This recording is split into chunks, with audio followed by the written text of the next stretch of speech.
You think you choose who to trust. You believe you know when someone is good for you. But what if the person who brings you the most pleasure is the one pulling you into the deepest trap? Most people imagine manipulation as something loud, obvious, aggressive, but in reality, the most dangerous manipulators are quiet, patient, even kind. They do not control you with fear. They reward you with pleasure, and that is how they take over your mind. Every time you feel a hit of satisfaction, a rush of approval, or a moment of relief after doubt, your brain lights up. Deep inside your skull, a chemical called dopamine is released. You do not notice it. You just feel good. That is where it begins. Manipulators understand this, not always consciously, not always by study or science, but instinctively. They reward you at just the right moment. They compliment you when you need it most. They withhold just enough to make you chase. They inject confusion and then offer themselves as the solution. You do not run from them. You run toward them. This is not affection. This is dark psychology. There is a part of your brain called the reward circuit, responsible for reinforcing behaviors that feel good. It evolved to help you survive.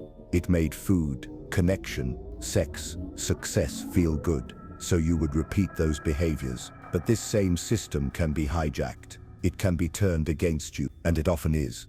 When someone smiles at you after insulting you, when they ignore you for hours and then suddenly pay attention, when they make you feel small and then make you feel special, your brain does not register the manipulation. It only remembers the reward, the release, the dopamine. And once the pattern begins, it is hard to escape.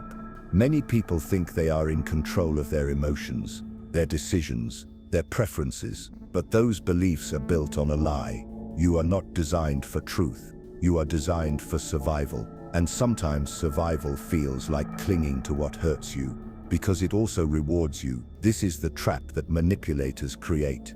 Have you ever felt addicted to a person? Have you told yourself they are not that bad because of how good they make you feel at the right time? Have you tried to leave only to return after a message, a voice, a memory? This is not love. This is reward circuitry, hijacked by manipulation. What makes it worse is that most of us never notice it happening. The tools manipulators use are not weapons. They are rewards, words, attention, silence, intimacy, guilt, and the more they use them, the more you follow, even when it destroys your identity. Ask yourself this: have you ever said yes when every part of you wanted to say no? That is not your weakness. That is someone else pressing the right button in your mind, and that button is tied to your brain's reward circuit. But what if you could see it? What if you could understand the way manipulators trigger your brain chemistry and how they turn your own biology against you? That is what this video will reveal.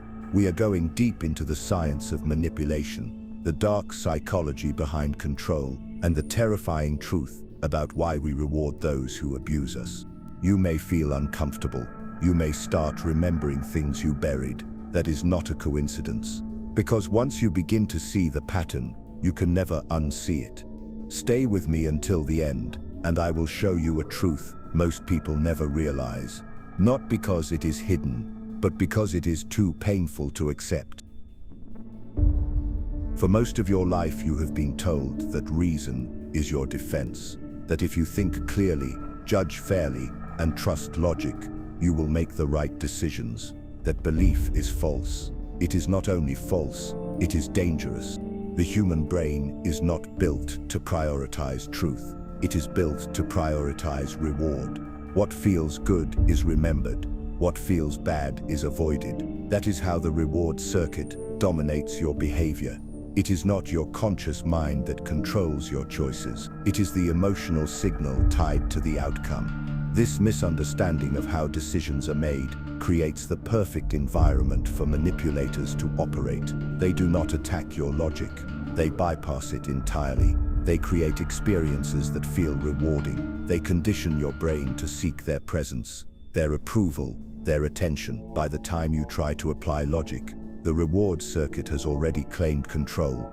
The reward circuit, driven largely by dopamine pathways, does not measure truth. It measures intensity and satisfaction. If someone provides emotional relief after distress, your brain logs that moment. As a reward, that memory becomes a reference point. You will now seek it, even if the person delivering it is the one causing the harm. In behavioral neuroscience, this is known as reward conditioning. Studies in operant learning show that even rats can be trained to press a lever repeatedly, just to feel a moment of pleasure. They do not understand why they do it. They only remember that it feels good. The same system governs human behavior, although in far more complex social environments. This is the point where dark psychology reveals its shape. Manipulators do not need to be intelligent or strategic. They only need to observe what causes pleasure and what causes pain. Then they alternate between the two. They apply intermittent reinforcement. They confuse your emotional state. They become the only source of relief from the very confusion they create. It is not a matter of intelligence. Victims of manipulation are often highly educated, self-aware, and thoughtful. What they lack is not knowledge. What they lack is awareness of how the reward circuit is being hijacked. That awareness is not natural. It requires psychological insight and self-observation, tools that most people are never taught to use. The lie that logic protects you is one of the most destructive beliefs in psychological defense. It creates overconfidence. It lowers suspicion. It blinds people to the emotional dependencies forming beneath their awareness. And once those dependencies are active, even the most rational arguments fail to break them. This is why people stay in abusive relationships. This is why people trust leaders who exploit them. This is why individuals return to the same situations that damage them. They are not responding to facts. They are responding to rewards. Before we go deeper into the science and structure of this system, take a moment to consider how often you have mistaken pleasure for safety, how often you have assumed that comfort means truth. That assumption is where the manipulation begins. If you find value in understanding this level of psychological control, consider subscribing to this channel.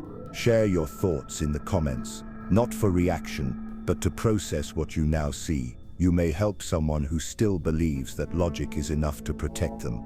The truth is not complex. It is that logic, while useful in reflection, does not offer real protection against psychological influence, because the reward circuit operates beneath reason, reinforcing behavior through emotional satisfaction rather than intellectual clarity.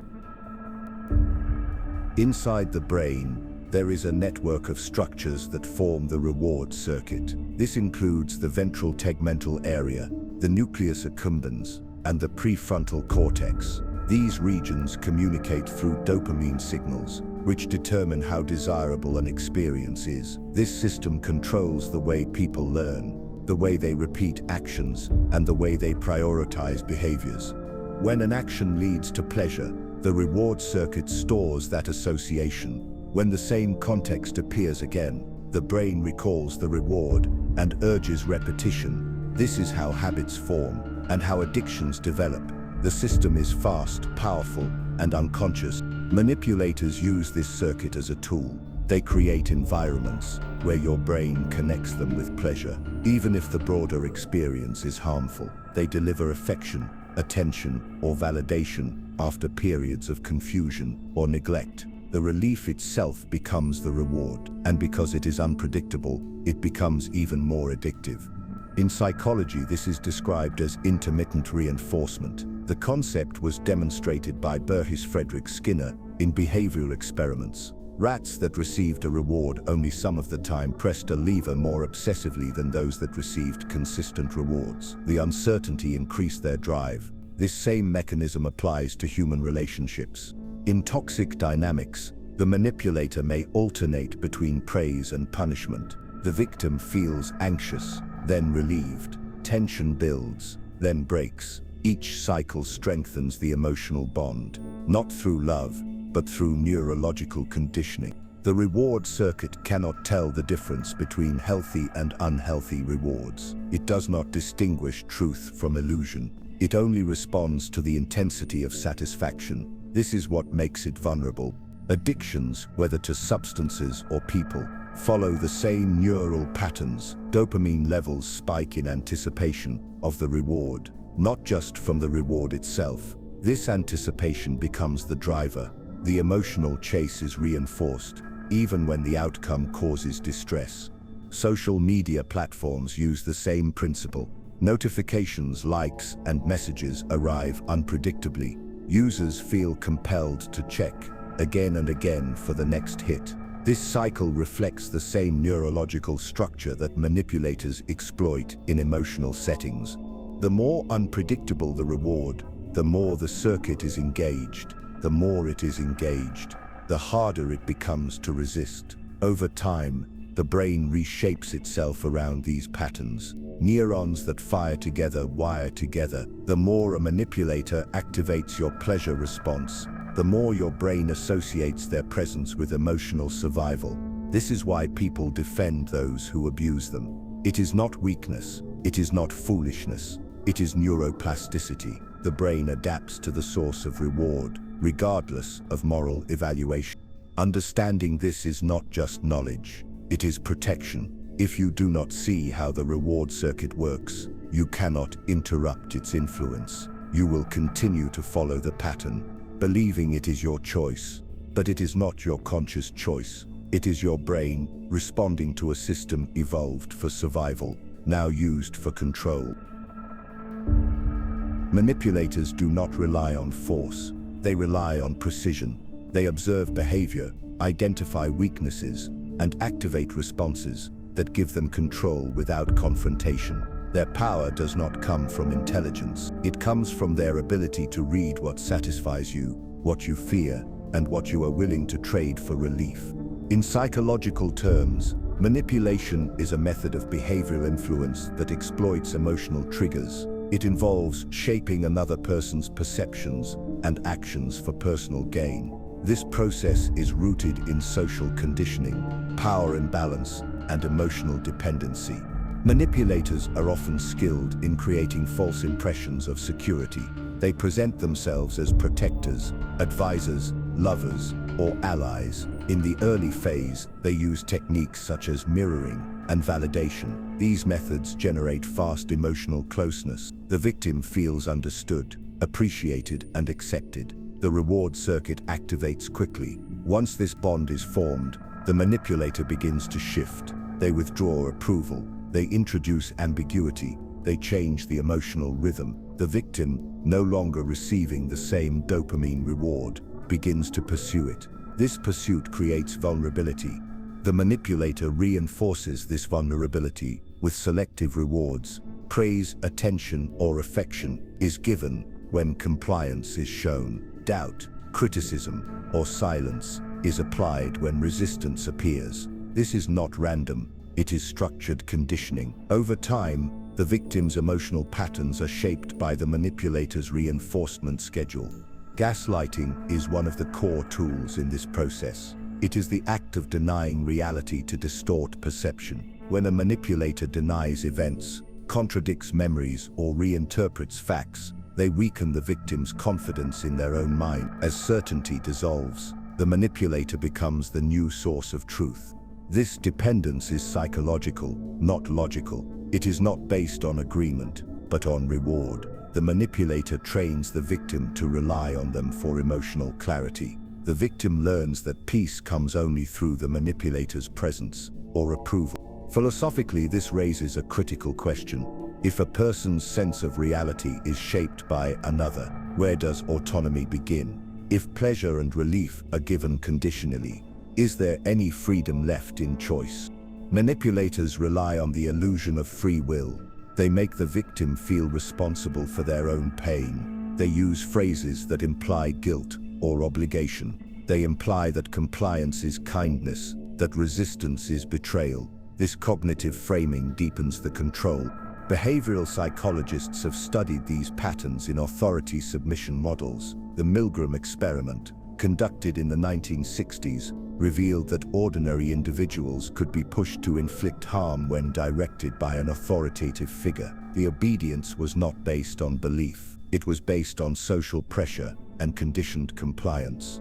In personal relationships, this authority is emotional rather than institutional. Manipulators use fear, guilt, shame, and reward to assert dominance. The more unpredictable the behavior, the more dependent the victim becomes. Control is maintained, not through force, but through design. The manipulator engineers the environment, manipulates the emotional rhythm, and controls the consequences. The victim follows, not because they agree, but because they are neurologically attached. This is the architecture of dark psychology. It is not visible from the outside. It does not leave physical evidence, but it rewires the mind of the person trapped inside. Human behavior is not guided by logic or morality. It is shaped by neurological responses to pleasure and pain. This system, controlled by the reward circuit, creates the foundation for all emotional learning. Manipulators exploit this mechanism by combining reward with punishment in unstable, repetitive cycles. The result is not attraction, it is addiction. One of the clearest models of this cycle is trauma bonding. This psychological phenomenon occurs when a victim forms an emotional attachment to an abuser through alternating episodes of kindness and cruelty. The kindness becomes the relief, the reward. The cruelty becomes the price. Over time, the bond deepens, not in spite of the pain, but because of it. The brain, flooded with stress during abusive interactions, becomes desperate for relief. When the abuser provides affection, apology, or intimacy afterward, the relief triggers a high dopamine release. That dopamine reinforces the bond. The stronger the emotional contrast, the stronger the neurological connection. This effect has been demonstrated in animal studies. In one classic experiment, rats were placed in cages with levers that delivered electric shocks followed by food. Even when the pain increased, the rats continued to press the lever, driven by the anticipation of the reward. The cycle of pain, followed by pleasure, became more motivating than consistent pleasure alone. This is the same mechanism seen in gambling addiction. Players lose money repeatedly, but keep returning after a single win. The high from winning does not erase the losses, it reinforces the behavior. This reinforcement is strongest when the reward is unpredictable. The brain becomes conditioned to chase relief, even when the overall experience is damaging. In relationships, this pattern is devastating. Victims become neurologically wired to seek comfort from the same person who causes distress. The manipulator, by alternating cruelty with affection, creates a loop that is almost impossible to break without external intervention. Over time, the reward circuit adapts. It becomes hypersensitive to the abuser's cues. A word, a glance, a message can trigger dopamine release. The body responds before the mind can think. This is not choice. This is conditioning. This is why people return to toxic relationships. This is why victims defend their abusers. This is why many confuse pain for passion. The emotional system has been trained to find safety in instability. The brain rewires itself to accept trauma as normal. Manipulators understand this instinctively. They do not need to read scientific studies. They simply observe which actions create pursuit and which create retreat. They learn to apply pressure, then release it. They learn when to withdraw and when to offer validation. They treat human emotion like a control panel. This type of control bypasses morality. It is not about right or wrong. It is about effectiveness. The manipulator does not need to be malicious. They only need to know what works. And what works is not cruelty alone. It is cruelty wrapped in comfort. From a neurological standpoint, addiction is not limited to substances. People too can become substances. Their presence, their voice, their attention can activate the same reward systems as a drug. This is not metaphor. It is measurable in brain scans and behavioral studies. When someone feels they cannot live without another person, even when that person causes harm, this is not love. It is a neurological attachment formed through emotional trauma and chemical reward. Modern society rewards manipulation with influence, attention, and power. The tools used by manipulators are no longer limited to private relationships. They are applied on large scales by politicians, advertisers, influencers, and public figures who understand how to trigger emotional responses for gain. In social structures where information moves fast and visibility brings authority, emotional manipulation becomes a strategy. Language is tailored to trigger identity, fear, or validation. Imagery is designed to provoke reaction. Timing is calculated to create urgency. The objective is not to inform, it is to engage the reward circuit of the public.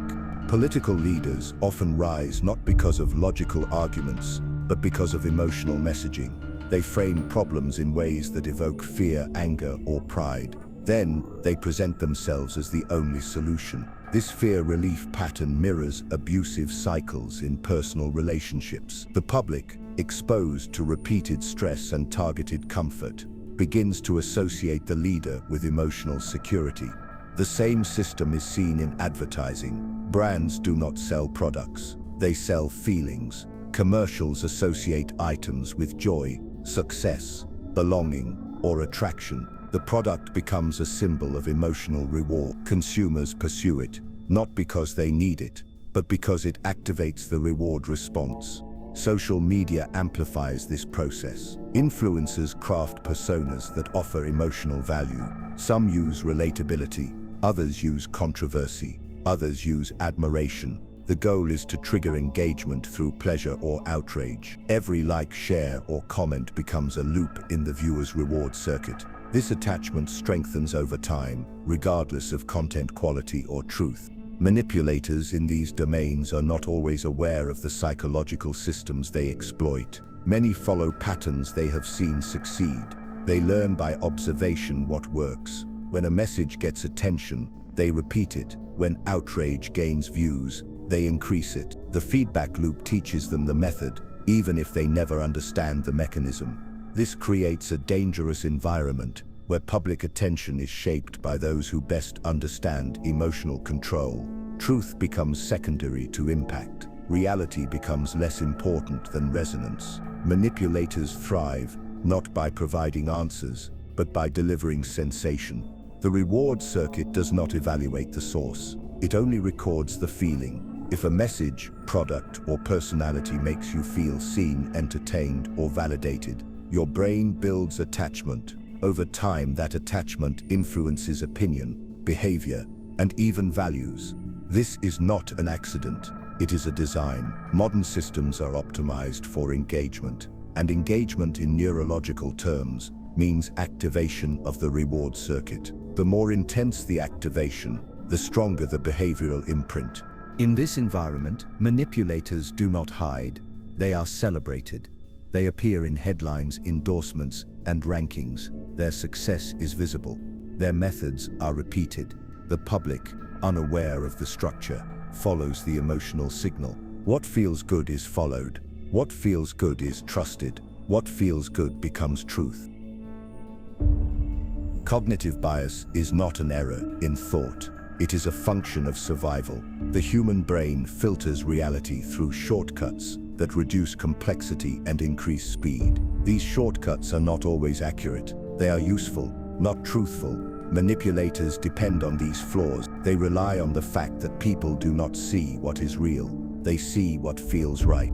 One of the most dangerous biases is confirmation bias. This is the tendency to seek, interpret, and remember information that supports existing beliefs. When someone already trusts a person, they will ignore or explain away behavior that contradicts that trust. The reward of belief outweighs the discomfort of doubt.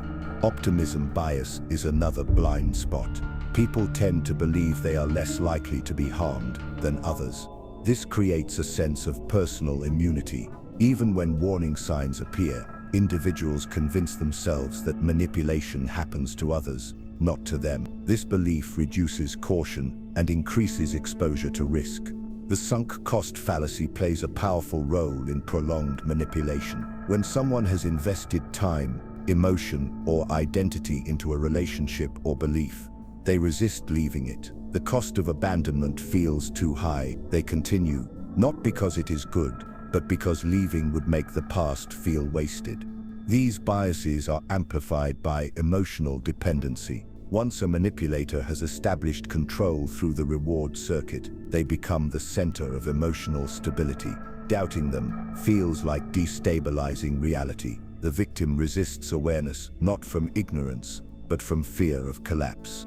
In psychological experiments, such as the Stanford prison study, people adapted quickly to roles and expectations. Even when those roles became harmful, their perception of right and wrong shifted to match their environment. Manipulation works the same way. The mind reshapes itself to reduce conflict between experience and belief.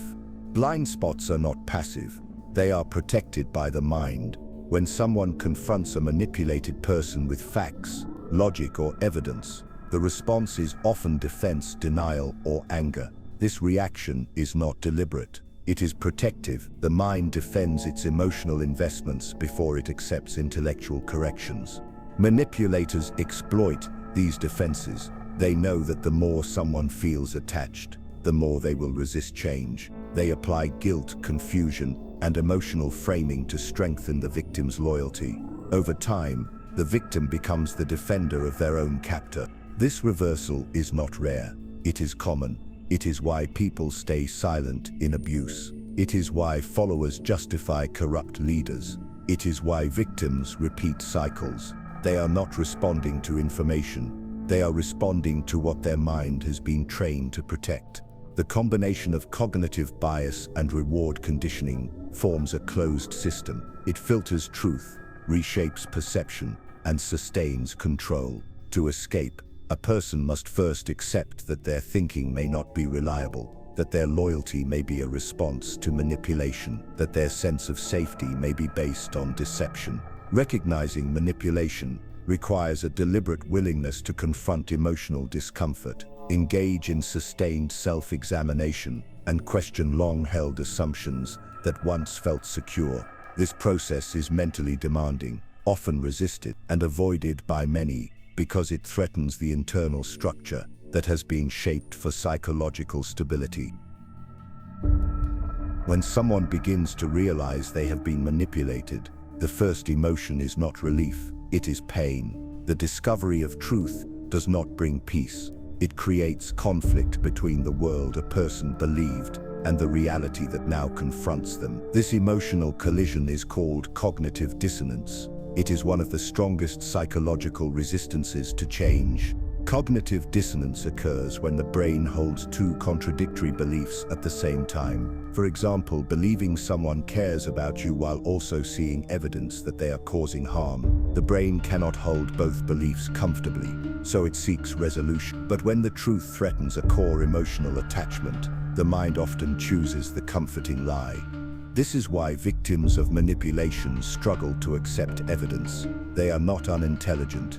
They are neurologically protecting the emotional structure that has kept them stable. The same person who harmed them is also the person who provided relief, affection, or safety. Acknowledging the harm feels like destroying the only emotional anchor they have.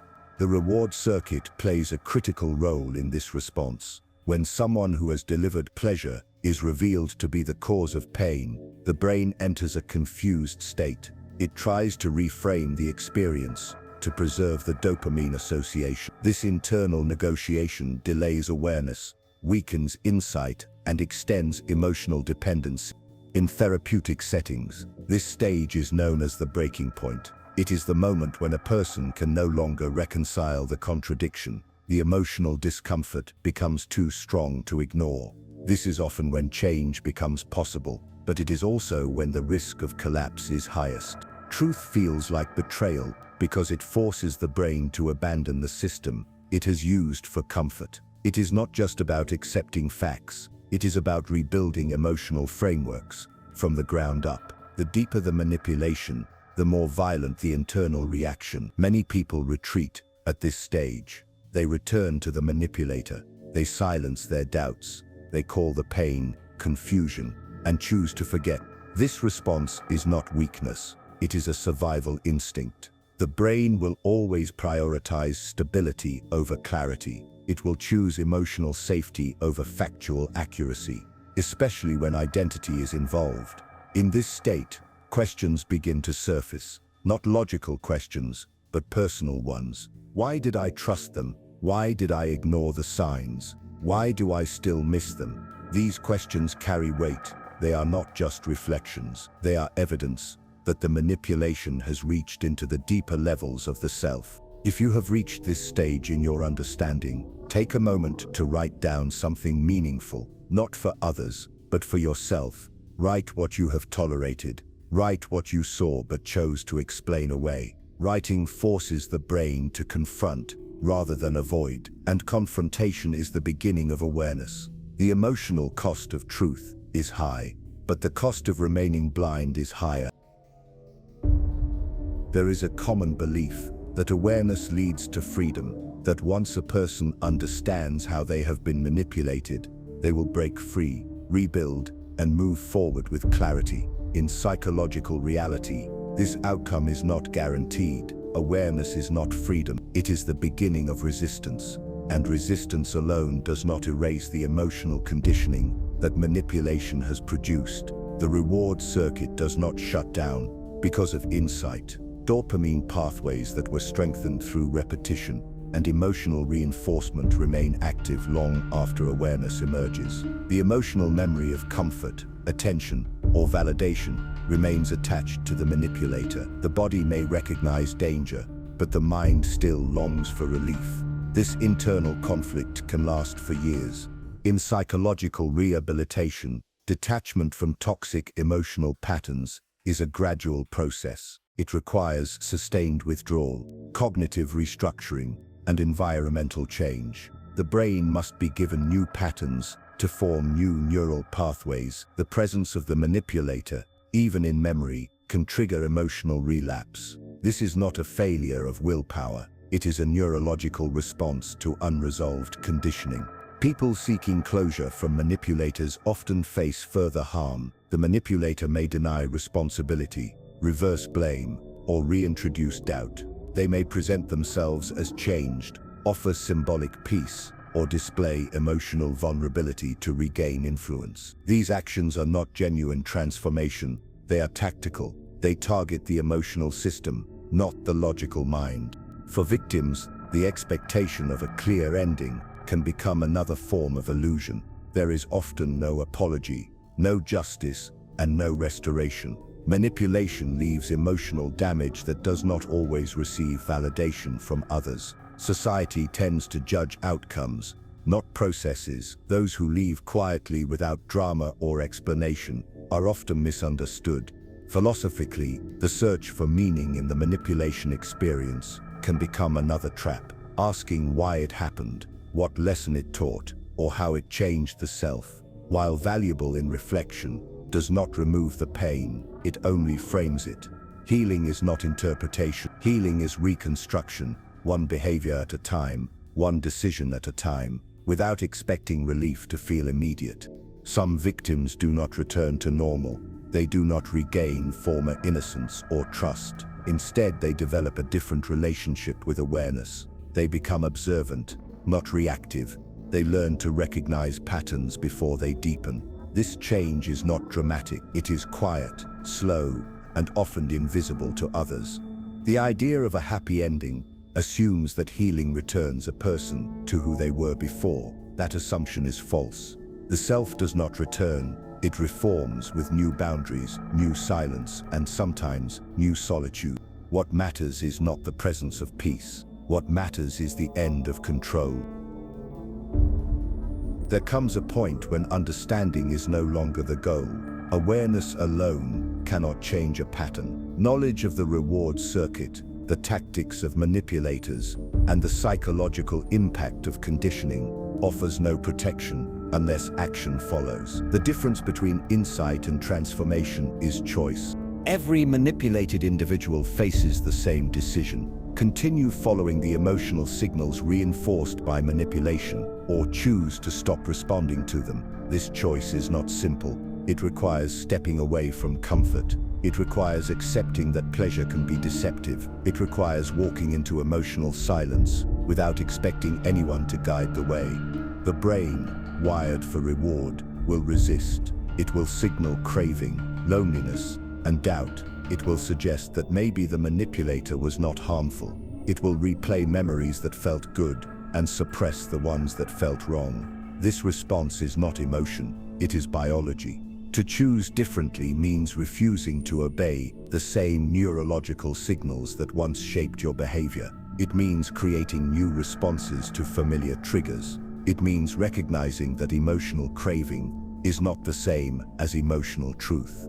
This choice will never feel easy. It will feel like loss. But the loss is not identity, it is dependency. And breaking dependency is the first act of freedom. Those who continue to wait for closure will remain trapped.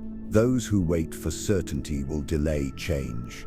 There will never be a moment when everything feels right. There will only be moments when a new action is taken despite discomfort. This is the nature of psychological emancipation. It is not about feeling empowered. It is about becoming untouchable to the methods that once controlled you. That power does not come from confrontation. It comes from disengagement, from no longer offering your reaction, your attention, or your loyalty. The reward circuit will adjust with time. New behaviors will form new pathways, but this requires patience. It requires endurance. The initial silence is not emptiness. It is recalibration. You will not receive applause for this change. Most people will not see it. They may misunderstand it, but you will know. If this message has reached you at the right moment, share it with someone who may still be trapped without knowing. Invite them to understand what they feel, not through motivation, but through clarity. Subscribe to follow more insights into psychological structures that shape behavior, belief, and power, not for entertainment, but for understanding. This path does not offer certainty, it only offers truth.